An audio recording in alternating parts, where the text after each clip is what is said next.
I think we're live now. It's just gone past 1 o'clock. So I just let some people, because we said to everybody that we were going to start at 1. But obviously with technology, it might take a few minutes for things to log on, to find the link, to make sure your internet's working. Because I know last time my internet cut out halfway through, which was not the most professional thing in the world. But I thought I would just first of all introduce myself. So you may have caught our last Facebook Live, which I think happened about 3 weeks ago. But for those who didn't, I'm Anna, and I've been part of the engagement and income team at the Children's Society for just over a year and a half now, which seems incredible and unbelievable. But I believe we've got a few people watching that will be from within the Children's Society, some of our incredible, amazing supporters, but also I think we might have some people who are from other charities, which is great to see. So hello to those people. But for people who don't know much about the Children's Society and what we do, I can give a bit, but Mark, who I'll introduce later, will be able to do a much better spiel. But we work with young people who feel a bit scared, unloved, and unable to cope, and we're there for them as long as it takes, step by step. But obviously that's even more important now, because we're getting more and more vulnerable young people coming to us feeling scared, feeling a bit lost, really. So our work is needed more than ever, as well as most other charities that are around at the moment. So we listened to you guys last time, and we asked you guys who you wanted to hear from, if you had any burning questions, and rather than me answer them, I've brought the big dog along, which is our CEO, Mark Russell, to answer any of the questions. So he's on my left, right, he's there. So hey, Mark. So how long have you been with us at the Children's Society? I've been the Chief Exec of the Children's Society since August 2019. But I've been a friend, supporter, campaigner for the Children's Society for way longer than that. I've been part of the Children's Society movement for about 15 years. So it's a privilege for me to do this job, a job I love and I've wanted to do for such a long time. I really like that you've used that term friend. I think for too long, a lot of charities, including ourselves, have kind of seen supporters as a different entity to other things that we do. But actually, yeah, I see our supporters as friends, especially when you chat with them. Yeah, I think that's a really nice phrase. I'll start using that in some of my work, I think. I'm stealing that one. So Easter has just passed. A bit of a different Easter for many of us. What did you get up to? Easter was different this year, wasn't it? I think wherever we are in the future, we'll remember this time of our lives as being unbelievably unusual, challenging. It's made us all live differently, really, in a whole range of ways. And I think it's made us appreciate so many people in our lives who we've not been able to see. So Easter was unusual this year. I went to church on a screen rather than going to a building, and I caught up with my family and friends by social media and Zoom and Skype and FaceTime and all of that instead. But thankfully it was a lovely weekend in terms of weather, and I'm fortunate to have a garden, so I spent most of it in the garden, 1 or 2 barbecues. My garden is looking immaculate. I've had more time in my garden than normal, so the grass and the flowers are looking way better than normal. But I had a really nice Easter break, if not a little unusual. Yeah, I think that's the main thing. Everything is being a bit unusual at the moment, but it's how we're adapting to it. So I've never really had an Easter away from my parents before, but instead, me and my housemates all cooked a huge meal, sat outside in the garden, may have got a little bit burnt. But yeah, no, it was different. Yeah, but it was different. But yeah, it's getting used to doing FaceTimes all the time, and trying to find your best angle as well. Yeah. I find like a lot of my I'm sure like a lot of other parents Dave, my dad loves to answer the phone, and all I can see is his chin. My mum does exactly the same thing. I see the hair on the chin. Not Yeah, it's so weird. They just, yeah, maybe at the end of this, everyone will be a pro. I do hope that people actually want to see each other after this and don't just rely on phone calls. No, I think the first time we give people a hug after all of this for the first time will be amazing. The first time we go for dinner with our friends and can have a laugh in person. The first time we go for a walk, people we've not seen. I think we're going to, if I can look at the silver lining to the cloud, I think we're going to appreciate the people we love way more after than we have done before, and I think that's a good thing. 100%. I even was discussing with my friend last night that I can't wait to, when I know I'm going to a restaurant, to download the menu beforehand, because I used to love doing that. I can't wait to do little things like that and change what meal I want about 10 times in my head. I think it'd be really nice to appreciate the small things, really. Yeah. So I think we've got some more people joining, which is great. So I thought it might be nice to do, well, nice for me, maybe not nice for you, to do a little quick fire round. So I want you.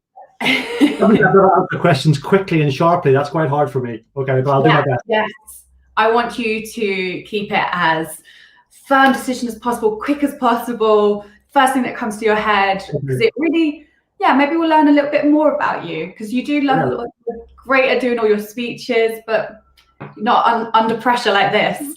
Okay. Okay. I'm up for it. So a little quick fire round. Okay. Remember the first thing that comes to your head. Okay. Right. Go. Last song that you downloaded. No Time to Die by Billie Eilish, the theme of the new Bond movie. Like that. Poached, scrambled, or fried eggs? Tough call. Poached. Oh, favorite junk food?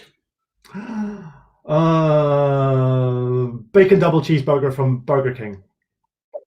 Oh, favorite childhood TV show? Blue Peter, and I have a badge. Come back to that. What's the best age, you think? Oh, I think 20s, where you're got out of all your formal education, you're starting to earn a wee bit of money, and you've got the whole of your life ahead of you. Everything's open. Perfect. Would you rather cuddle a baby panda or a baby penguin? Both.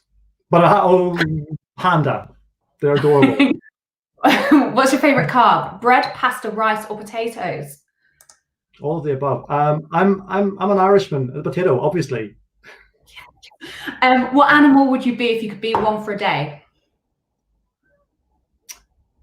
A giraffe, because they've got a long neck and they can see more. And as my teacher used to say, I have a wonderful intellectual curiosity, or as my mother would put it, Mark's just nosy. What was your first ever job? My first ever job was on a farm in rural Northern Ireland, not far from where I live, by a friend of mine called Angus, who was the farmer. And my first job, would you believe it, for a whole week in my Easter holidays was weeding a turnip field. Wow. Okay. What was your favorite band or singer 10 years ago? 10 years ago. U2. Yeah, Irishman. And finally, what's the best advice you've ever been told? I mean, that's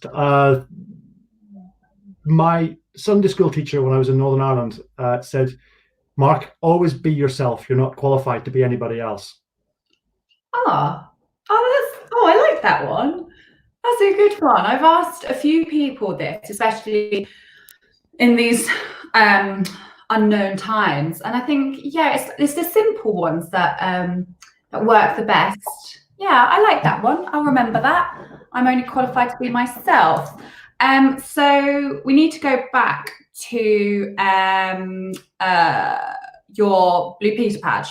This is not in the question. I just want to know more. What happened? I really wanted one because back in the day, I'm old enough to remember when Blue Peter was probably the most watched TV program. And back in the day, Blue Peter badge got you into places for free, into museums and into like fun places and theme parks and all that if you had a Blue Peter badge.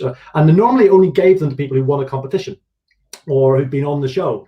But I wrote a really cheeky letter to Simon Green, who was my favorite Blue Peter presenter, and I sent him a picture of my dog, who was exactly the same as Goldie, the Blue Peter dog. And every time Goldie, the Blue Peter dog, would appear on TV and bark, my dog would bark. So they gave me a badge. Oh wow, that's brilliant! Oh, I never got a Blue Peter badge. You're not having mine. Wasn't there a bit where they used to do a gold Blue Peter badge as well? Yeah, they were very special. I don't have one of those, and I've even been sad enough to look on eBay to see if anyone was selling one, but no, I've not seen one. Oh, we've actually just had a quick question, which I think might be quite relevant. What advice would you give to your 20-year-old self? Oh, and hello, Musa. Thank you for the question. Oh my word! My advice to my 20-year-old self would be to have more confidence in myself. I know it can come across in this job and on things like this as being hyper confident and extrovert. Actually, deep inside, like all of us, I live with permanent imposter syndrome, and I think my advice to myself would be to trust my abilities and to trust them more and to be more confident in myself. And that's the advice I'd want to offer every 20-year-old, to believe that inside you've got the capacity to change the world and to not settle for anything less. Yeah, I think that's very important. Especially when you are young, you have this kind of confidence that you think you can do anything, but actually you don't have this internal confidence in yourself. I know only in the last year, I would say, I've become a lot better at believing when people have given me compliments, like especially that imposter syndrome thing. And I think we do get that more and more now. As people are becoming more open about complimenting each other, people then still start to think, yeah, but are they just trying to be nice to me, kind of thing. So I think I would do the same. I would tell my younger self definitely to be a bit more confident and like to enjoy life a bit more. Completely. Yeah. So now we've kind of come to maybe the tougher questions. I don't know. So as we're going to talk about the elephant in the room, which is obviously COVID-19. So this is new territory for everybody, but how has our work with young people especially changed during this period? For 140 years almost, the Children's Society's DNA, our ethos, our values have been to work with the most marginalised, most vulnerable, disadvantaged young people in the country. And without question, for many young people's lives, they were already tough. It was already tough. And what COVID-19 has done has made it even more tough and has made life more difficult. And we had to respond to that immediately on a whole range of levels to ensure that we're able to support young people through this particular crisis. What that's meant in practical terms is we support thousands and thousands of young people every year, face-to-face, in all kinds of ways. And we've had to transform, redesign, reconfigure every single service we provide to children and young people to enable us to do that digitally. So we're able to follow the government's rules on social distancing and staying at home and to enable us to help the country through this crisis. That has meant that every one of our staff has had to reshape and reconfigure our service. So our services are now being delivered digitally. If I can think for a minute about the young people that we support, the young people that we support in the Children's Society are young people who are battling with poverty and insecure housing. They're at risk of exploitation or grooming or abuse. They're potentially at risk of domestic violence. They're battling with anxiety or depression or mental health issues, or they're young people who have no recourse to public funding and who are refugee and migrant young people. So all of these young people's lives are made more difficult by the situations that COVID-19 has created. So our work has transformed literally overnight, and we've had to do that. We've had to ensure that we've got all the right kit to our team on the front line and to our volunteers to enable them to support young people. And I've been dropping into meetings all around the organization over the last couple of weeks and speaking to our amazing frontline practitioners about that work. And just yesterday, I dropped into a meeting of our team in Essex about the work that they're doing, supporting young people who are at risk in all kinds of ways, and hearing how they're using Skype and FaceTime and WhatsApp and other platforms to enable them to give young people that support that they need. But also what it's meant is in some cases, we've had to have our team deliver support packages and emergency food, etc., to families who are struggling. And I'm unbelievably proud of our team. They have stepped up and in the most amazing way to totally change how they work. At a time when their children aren't perhaps in school anymore, and they're having to balance all kinds of caring responsibilities. I'm absolutely confident that our team are doing the most incredible job. I'm fairly confident, as well, that not only are we supporting all of the young people we were before COVID-19 began, we're supporting more young people through this time as well. And that's been an extraordinary piece of work, because for many of the young people we support, there are existing support structures like school, youth groups, faith groups. They're not there. And actually, they're more at risk. And for many of these young people and children, it is the Children's Society, which is their only lifeline of support. And I am so proud of our team for being there and doing that. That is, I've seen it across the board as well, like with other charities, how they're coping. And I think it's all kind of learning at the moment how we can adapt, but also how the young people we work with want to be connected with. And it's important to listen to them as well, how they would like us to adapt as well. So obviously, some people have heard that the Chancellor announced last week a £750 million support package for charities. And as well as the government matching all donations to the BBC's Big Night In fundraising event, which I think will take place next week. However, the National Council for Voluntary Organisations estimate charities stand to lose around £4 billion in 12 weeks as a result of COVID-19. So what do you think the impact of this package will have on the sector, and how will it support us at the Children's Society as well?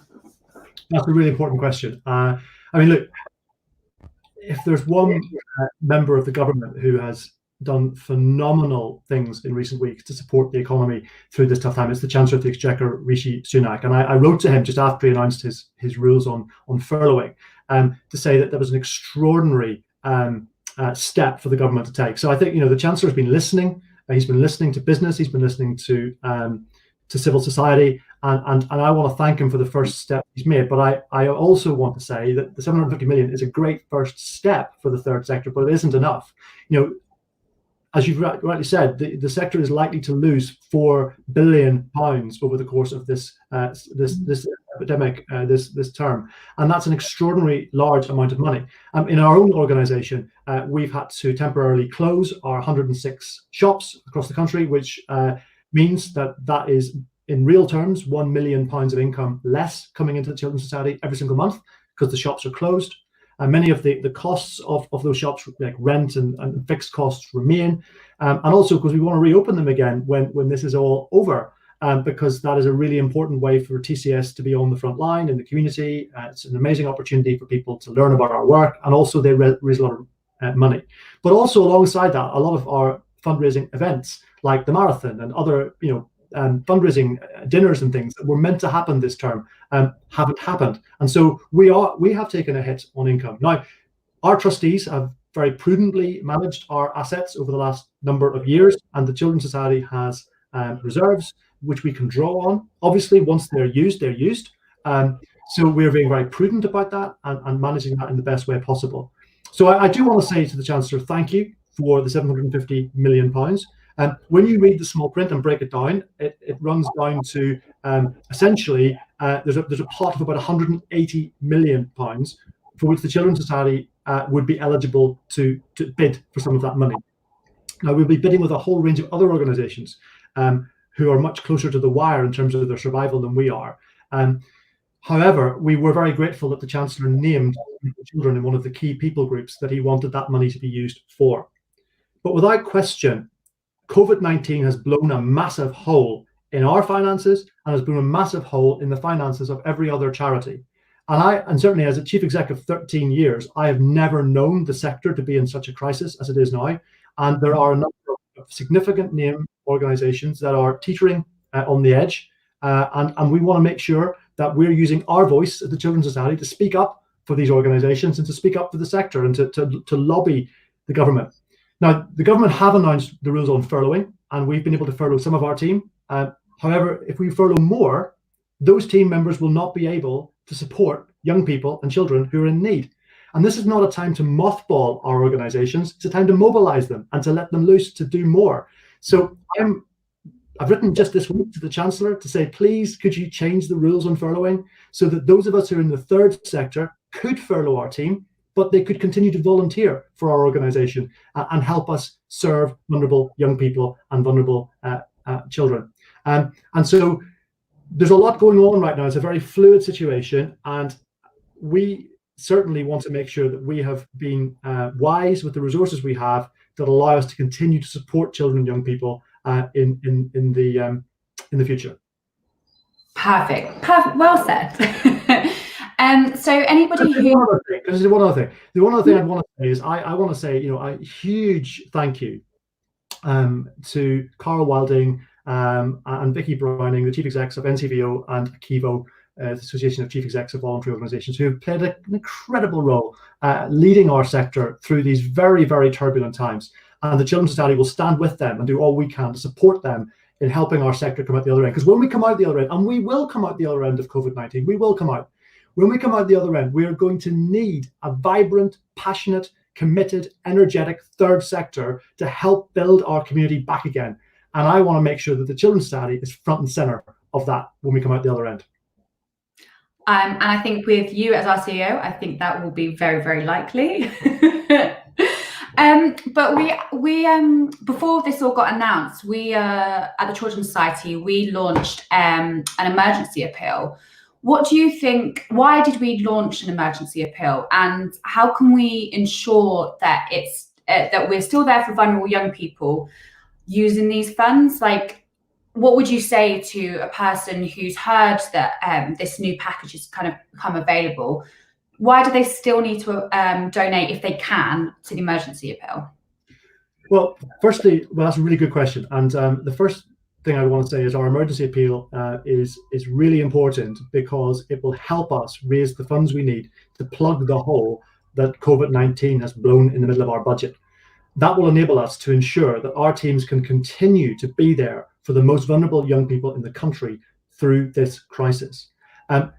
Yes, the government have announced a support package. We are yet to see the fine detail of that, and we have yet to work out whether or not we are going to benefit from it. So in the meantime, what we want to do is to make sure that we are mobilizing and not mothballing our organization. And so I really want to encourage anybody watching this who's able, whatever you're able to afford, to please do pass that to our emergency appeal, to allow us to be the lifeline for these vulnerable children and young people, to enable them to know that they're not on their own, that they don't need to fear, but actually that there are people there to support them and to stand with them through this. That's a great answer. Yes, again, I knew we picked you for a reason. I'm just intrigued by some of the comments that some of our viewers are passing through, and I want to thank Jess for her comment about young people who've been arrested for not socially distancing, and that's a really important point because actually you're right. For many of those young people, there's two things going on. Number one, they may be trying to get out of the house because things are really hard, and we want the police to be aware of that. And the second thing is those young people may be in abusive relationships that are leading them into a place where they're then breaking the government's rules. And so I join a conference call every week with senior officials from across government and with the chief executives of our partner children's charities, Bernardo's, NSPCC, Action for Children. And one of the comments we talked about last week was helping the police to understand the pressures that some very vulnerable young people are under, and to take that into account when they're meeting young people in the community who perhaps maybe not following the social distancing rules properly. So we'll continue to speak up for those young people. So thank you, Jess, for that very important comment and question. Thank you. Yeah, guys, keep commenting any questions, and we'll have a bit at the end as well to ask questions when we have time. But yeah, keep these questions coming in because they're so important, especially because we want to know what people are really worried about. This is kind of the reason for us to do these kinds of videos, and hopefully it'll be one of many.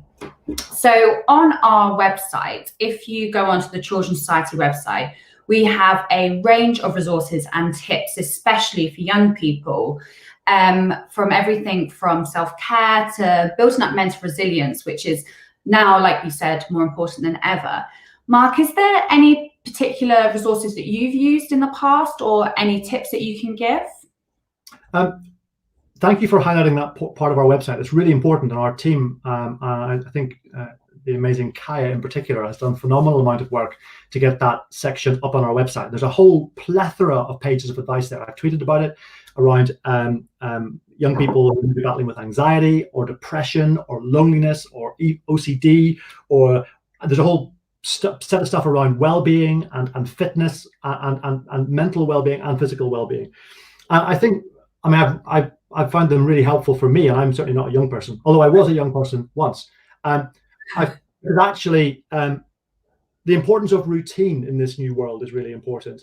Because actually, I'm not working at home. I'm not getting up in the morning and jumping on a train. And I've tried to keep my sense of routine similar each day. So not spending my whole time in front of a screen, taking time to go for a walk, to exercise, to eat properly, sleep properly, and to make sure, and this is really important for everybody, that we ration the amount of news we watch on television.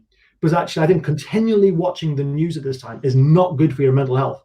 I won't mention what I think when I see the President of the United States when he does his press conferences, but I try and stay away from the news as much as I can and watch it maybe once a day to pick up the key headlines. And actually are making sure all of us are looking after our physical and emotional and mental well-being through this time is really, really important. And all of that advice on our website is just fabulous. And actually, one of the questions that I see Robin has sent through, and I know Robin's wife because I think I used to be her youth worker in a former life, wow. A long time ago. And Robin's asking, how do we help young people engage digitally? Well, there's a whole pile of resources on our website about that, about how young people can get support digitally. We also use online tools safely and to be vigilant for online harm. There's a whole pile of resources on there, and our friends at NSPCC have a whole pile of resources on that as well. Perfect. I just want to show actually a little video. We quite often use stories from young people that we work with, and we work with a college and university, St. Martin's, that kind of do great work with it. Really, really build the stories into great things, really. So I just want to take like a minute or two just to show you guys a great video that I really was impressed with, that really shows how we do work with these young people. So it should, if technology works, finger crosses, does it.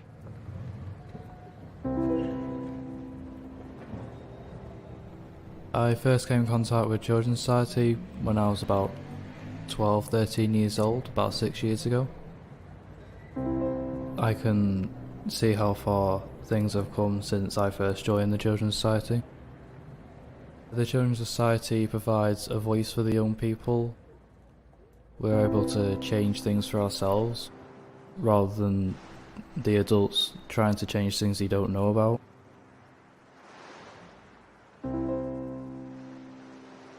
I'll say thank you to everyone that's given us the time and money to be able to make this happen, because it has made a massive difference in not just mine but everyone else's lives as well.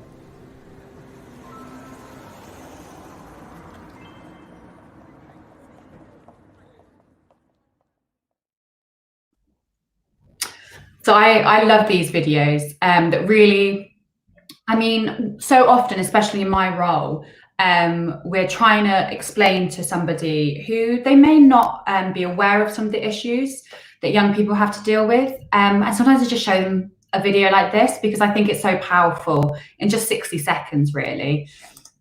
So Mark, you've already kind of mentioned about how great we've had response-wise, especially from our existing volunteers. And as you mentioned, we've had to close our shops. But obviously there's going to be a few people out there who may have volunteered in the past and they're eager to help, but they don't know how. Is there any way that people can stay involved and how they can show support, especially in lockdown. Thank you for that. That's really important. It gives me a chance to say a massive thank you to the 10,000 people who volunteer with the Children's Society regularly. We are unbelievably grateful for every one of those volunteers, whether they're a volunteer who help us fundraise, whether they do box collections, whether they speak at events for us, or whether they're one of the thousands of volunteers who help us run our amazing 106 shops around the country. We are unbelievably grateful to our amazing volunteers. And throughout COVID-19, as we've been transforming our services to vulnerable children and young people, our volunteers have played a key role in that, because we've been able to help volunteers be able to support and stand with young people through this time. And our volunteers have been befriending and mentoring young people across our services. And in some cases, that's meant we've had to get phones and kit to our volunteers to enable them to do that. I heard an amazing story of one of our volunteers in one of our shops who's been supporting a young person who's been volunteering in that shop. And in volunteering in that shop has really helped that young person boost their ability to speak English, and help them gain so much more in terms of their self-confidence. And obviously shops are closed. And over the last number of weeks, our volunteer from that shop has continued to journey with that young person and support that young person, and helping them improve their English and helping them grow in confidence. And that's just a tiny example of one of our volunteers making an extraordinary impact. And so there are all kinds of ways people can be involved as volunteers in the Children's Society. There's a whole section on our website. Please do go and check that out. And one of our amazing volunteering supporting team can come back and talk more. During this particular situation, when our shops are closed and we're not doing door-to-door collection or box collections and all that kind of stuff, is people who are interested in learning more about our work and volunteering can connect through our social media challenges. They can be involved in our campaigns.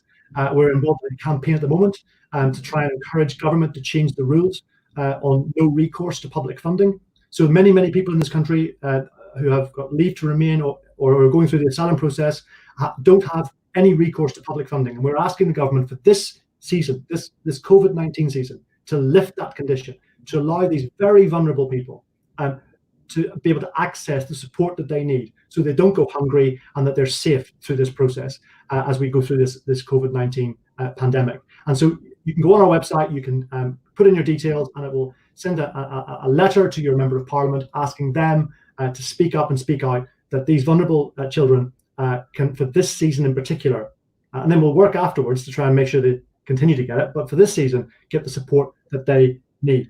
And there's also a whole range of resources on our website where you can find out how you can be a champion for young people in your area, to speak up for young people, to help local government and members of parliament be aware of the issues that young people face. And so, yeah, check out the volunteering pages on our website. We'd love you to have you come and be part of the team.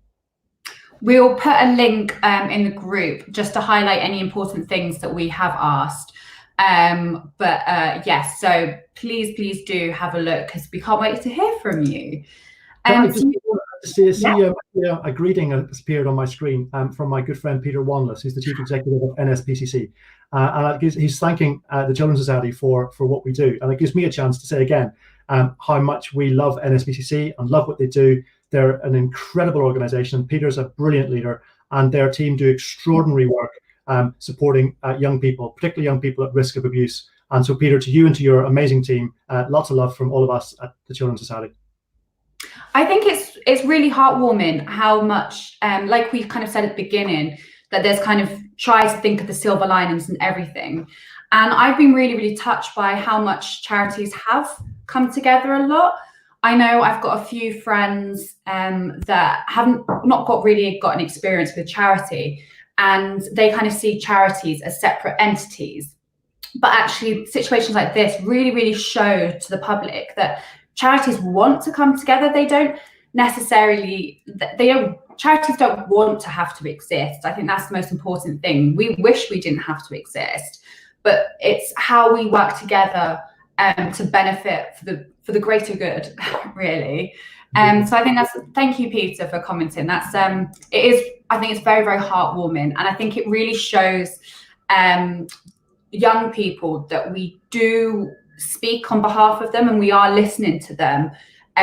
We want to reach them however we can, and we don't mind if it's NSPCC or if it's us. We just want to make sure that that vulnerable young person does feel listened to.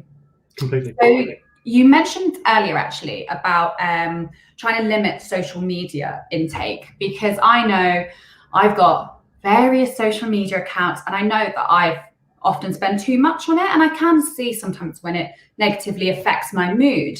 So I've actually restricted like myself, how I've actually put timers on my phone, which I think has really benefited me at the moment. But I also like the positive aspect of social media. So it's how to connect with people, and maybe people you've not connected with in a while. But also there's quite a few going around, really nice positive media accounts. So I was wondering if you love a bit of Twitter. So I was wondering if you've got any recommendations for people watching. Oh, I follow so many amazing people on Twitter who inspire me. People who are doing extraordinary things and who are making a real difference. If you ask me to pick one that I just draw such inspiration and such support and encouragement from, then it has to be Charlie Mackesy. And I actually, his book's on my desk, which is The Boy, the Mole, the Fox, and the Horse, which for ages has been the best-selling book in the UK, and it's an extraordinary book of animation and beautiful writing, packed with beautiful wisdom from start to finish. And Charlie has a Twitter account, and he tweets things of his drawings, and they're just deeply moving and deeply encouraging and really thought-provoking. So I want a big shout out to Charlie Mackesy. And if you haven't got this book, get it, because it'll just warm your heart. It's beautiful. Yeah, I love his illustrations, and he's got his Instagram account is really, really good. And I would say every other day I send one of his photos, like one of his illustrations, to a friend, because it's so heartwarming, and he does a lot of mentions to key workers and nurses. So I quite often send them to my brother's fiance, who's a nurse, and it's just like kind of shows people that you're not alone. I think everyone can relate to his illustrations. I've got a few that I do love Twitter accounts. So if anybody knows me, they might know that I like animals, and dogs in particular a little bit. So I would really, really recommend, if you just want daily funny videos of animals, to go on Humour and Animals on Twitter. There's an account from America, and they've started doing Some Good News, which is just little pieces of nuggets of goodness, I think. And also, if you kind of you still want facts about what's going on at the moment, especially medical wise, but you feel like it's very hard to digest and it's always focusing on the negatives. There's a guy, I should say professor, called Professor Carol, I'm going to get his surname wrong, Sikora, I think it is. Daily, he sends out some really nice messages, and it just kind of gives you a bit more, there is a light at the end of the tunnel. So yeah, I think they're going across at the bottom. And Rachel Brookie and Jess Harrison have both commented how much they love that book as well. It's gorgeous, yeah. One of the things about this new way of living is I am reading way more than I used to, and I'm loving that actually. You can see from my background, I like books, and I've been spending more time reading, which is really good. And the other thing I've managed to do, you talked earlier about mental health, is I'm doing a workout every day. I'm going to give a shout out to my friend Alex Crockford, who's a PT, and I do his workout every day, and it's really good. And I know my nephew, who's all of 7.5 years old, does the Joe Wicks workout every day, along with about 1 million other people.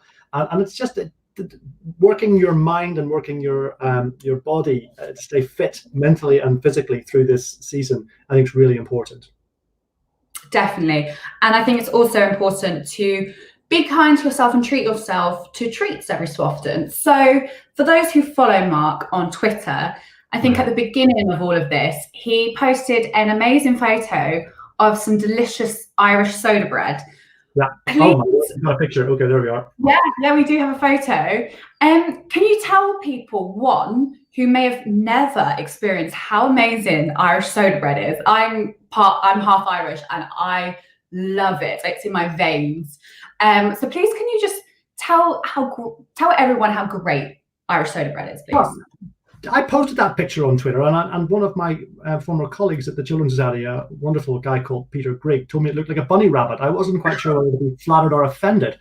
But the Irish, from a distance, I suggested he maybe go to see an optician, but it's an amazing thing. It's actually the recipe that I use for that is my granny's recipe. So it's real, Irish, and it's really easy to make. It just involves bread and milk and lemon juice and some salt and baking powder, and that's it. That's all you need. And you produce this amazing thing. It only takes about 30 minutes in the oven, and it's crispy on the outside, it's fluffy in the middle, a lovely traditional Irish taste to it. It's gorgeous, fresh out of the oven. It's gorgeous, toasted. It's great with pasta. Sorry, I'm sounding like a salesman for Irish soda bread, but it is. And it's also just for me. It's a wee taste of home, and that's nice too. Yeah. I think that's important. It's having that kind of sense of normalcy. Like, if you want to treat yourself to loads of chocolate, have it. Like, it's being kind to yourself. You also, I promise I'm not a stalker on your Twitter account. You also tweeted a beautiful quote from an article. So I just want to read a bit of it. Okay. So it says, one of the things most dangerous to hope is believing everything was fine before the disaster. Life before the pandemic was desperation for too many. It's too soon to know what will emerge from this, but not too soon to start looking for chances to help it. So that was from Rebecca Solnit in The Guardian. I thought the whole article was absolutely beautiful. It kind of brought up some really interesting points about how it's okay to struggle and grieve for what we're missing at the moment in our normal life, and to feel a bit uneasy about, because no one knows what the future is going to be, but how to have that sense that things will get better. What made you want to share that article? Because I think at this particular time, it's really important for all of us to hold on to hope. Life is really hard for many people right now. We've already talked about the work that the Children's Society is doing with some of the most vulnerable, disadvantaged young people and children in the country, for whom life is really hard.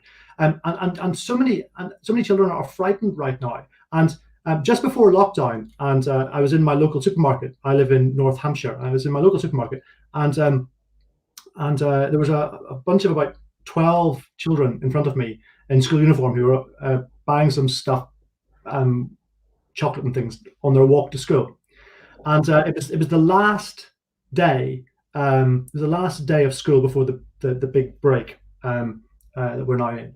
And I thought to myself, if I was a 14-year-old young person and was being told that I was going to have 12 weeks of unscheduled holiday, I would have thought my Christmases had all come at once. And I listened to this conversation of these children, and they were scared. They didn't know what was going on. Their brains were short-circuiting. Nothing they'd ever experienced or come across in their lives had prepared them for this. And of course, you can't intervene in that conversation as a grown-up. You can't do that. But I was listening to that conversation, and all of a sudden, one of the young people recognized me because he lives just around the corner. And I went, "Hey, Mark," I said, "you run a charity that helps young people. What do you think about all of this?" And I said, "Well, this is an anxious time. We don't know what's going to happen." I said, "But you're going to be okay. Just do what the government tells you and stay at home and follow the advice and do everything you're told, and you're going to be okay. And you know what?" I said, "We're going to come out the other end of this." And they went, "Do you think so?" I said, "No, we are going to come out the other end. We will come out the other end of this." And I saw their faces change. Now, that was a bunch of young people in our town in Hampshire. There are thousands and thousands and thousands of other young people around the country who are frightened right now. And hope is really important, but holding on to hope will help us get through each day.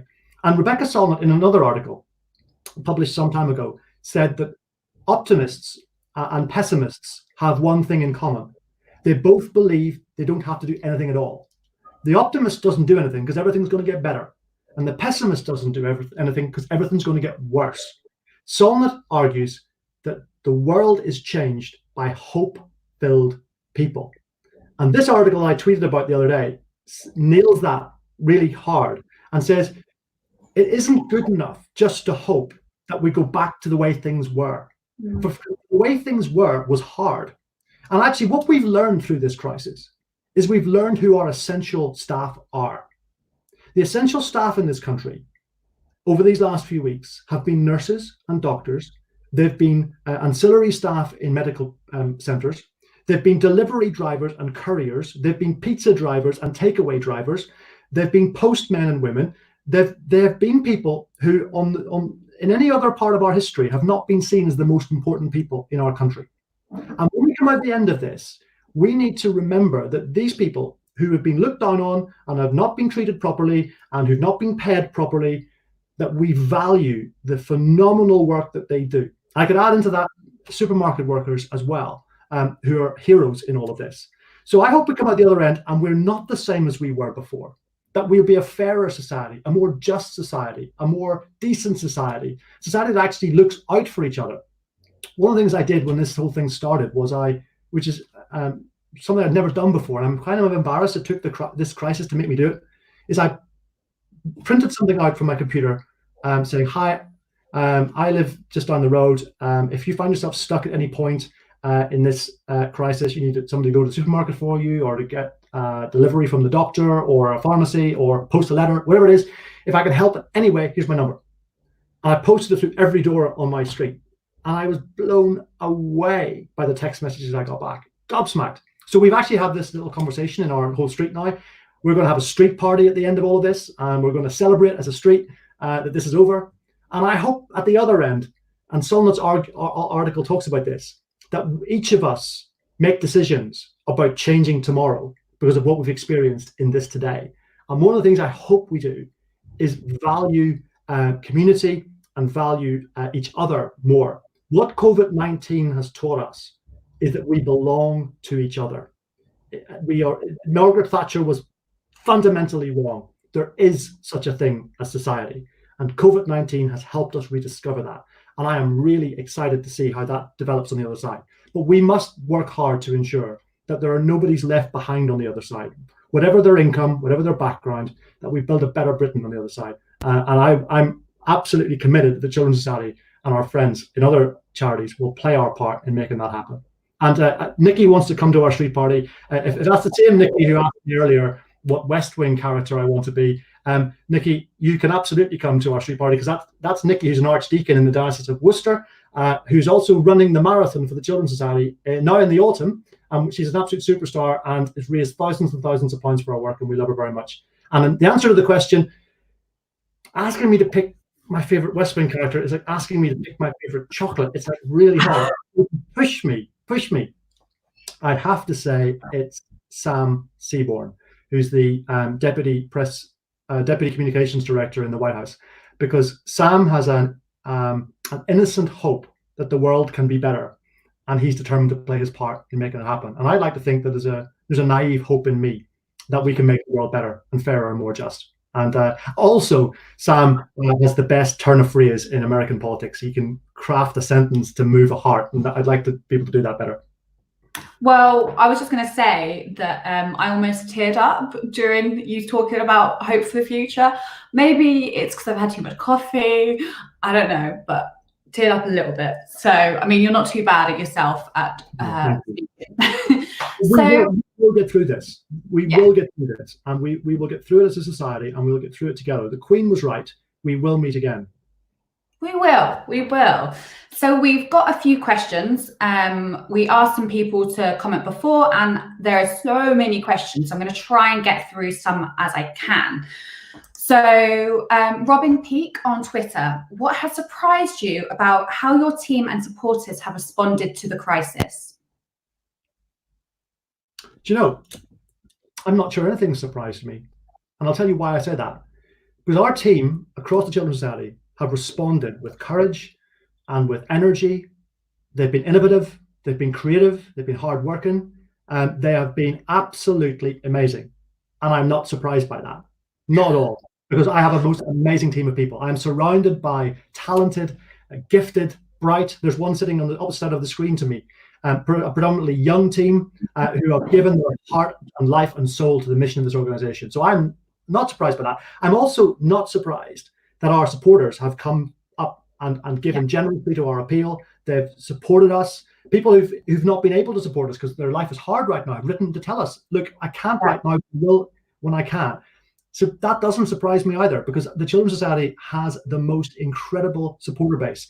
And I am going to just again say to all of our supporters who support us financially, who campaign for us, who volunteer for us, you're incredible, you're amazing, and you're part of our family. And we love you, and we can't do this without you. And so I'm not surprised, actually, Robin. I am absolutely not surprised, because our team and our supporters have been extraordinary, and that's exactly the way I'd expect them to be. Perfect. Thank you. I do agree with that. I know that one of my colleagues rang people that obviously can't do challenge events at the moment, and she was expecting some really hard questions, but she actually came off the phone crying because all she got was people saying, that's okay, what else can you do? I'll still give you the money. What else can I do? Like, it's really, really heartwarming and makes me want to work even harder, because I know we've got these great supporters and, as you said, great friends out there. So maybe a difficult question. Nicola Tallet, sorry if I pronounced your name wrong, on Twitter, what advice can TCS give to families isolated together, and what can children do if it's getting a bit too much?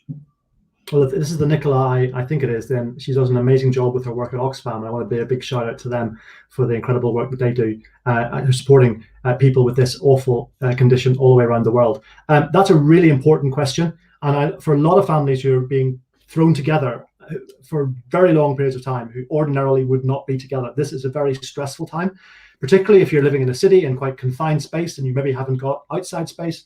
This is really hard. That's a really important question, and we have some resources on our website for this. But I thought this might come up, and I had a word with one of our team, or with some of our team in Essex, who support families in crisis, and I asked them for their advice. So their advice is better than mine, and their advice would be, it's really important that every member of the family has their own space, and so actually, if it's possible, to allow that member of the family to have a particular room for a certain time, to have their own private space, to be alone. That's important. It's also important, the advice my colleagues would say, to structure every day so that there's a sense of rhythm for people. And it's not just waking up in the morning going, oh, my word, what will we do today? So one family that one of our team supports have a rhythm which looks like this. They all start the day off with Joe Wicks doing his rhythm and his exercise and his fitness regime. They then have school, and the kids do their homework and their lessons, and family try to help and support that. There's then snack time and fun time. Then there's lunchtime. And in the afternoon, the various members of the family are all encouraged to reach out to their friends using Facebook and other social media apps, so that every member of the family is connecting out into their networks for support and for chat and just to do life together. And then they have dinner together. So the sense of rhythm is really important. It's also, back to what I said earlier, limiting the amount of news you allow families to watch. My nephew's 7, and when COVID-19 first sort of was hitting the headlines, and in a big way in this country, somebody in London a man in London had contracted it, the first case. And my sister-in-law walked into the sitting room and found my little nephew crying because he was scared that Uncle Mark might be that guy. And actually, since then, my family have limited the amount of news that my nephew sees because it's not good for him. So that's another thing, just to be aware of that, and to help children in particular realize that there are all kinds of safe ways to be supported online, and there are various resources that we can put on our webpage that will in a safe way allow young people to be supported. And the last thing that the advice was on my comment was that conflict will happen. We're going to wind each other up. You're going to rub each other up their own way. And so it's being able to nip that in the bud quickly, name it, deal with it, apologize, draw a line and move on. And don't let conflict simmer or it will get worse. But recognize it's going to be hard and try and support each other in the best way through this time. I think that's brilliant advice to young people, any person really. Everyone I've been talking to about this, I've always said the most important thing is be kind to yourself and understand that people do care about you. People are asking you how you are because they genuinely care about you, but also you don't have to speak to people every day. You don't have, if you're not feeling up to it, you don't have to call somebody. You don't have to feel pressured to learn a new language. You don't feel pressured to do a workout every day. I mean, it's incredible if you do. I think it is important to have that balance and to just be kind to yourself. So we have a few other questions popping up. From Jess Harrison, I've been impressed with how the church community have adapted and embraced the digital platforms. Do you think this should or could continue post-COVID?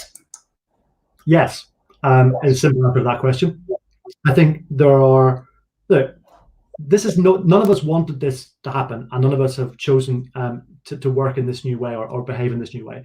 But actually, we can learn from this, and we can do things differently on the other side, and we can take the learning from this through. So we're already discovering that there are some of our services that we've always done in a face-to-face way. We've discovered we can do them digitally, and that means we can help more people, more young people, in a digital way than we could do face-to-face. So there are some things that we need to do digitally going forward that we didn't do before. And there's some things that we can't, and that's okay. But actually, as an organization, we've already started a program to help us learn from this experience, to work out how we do TCS better on the other side of this, and what lessons we can take forward into the new tomorrow. And that's really, really important. So for ages, we've been talking as an organization about making the Children's Society more digital. Well, guess what? We made the entire Children's Society digital in 12 hours. Now I'm not saying we'll always work like this, but we can do things digitally we didn't know we could before. And that's a good thing. And that's good for the environment. It's good for our health. It's good for our work-life balance.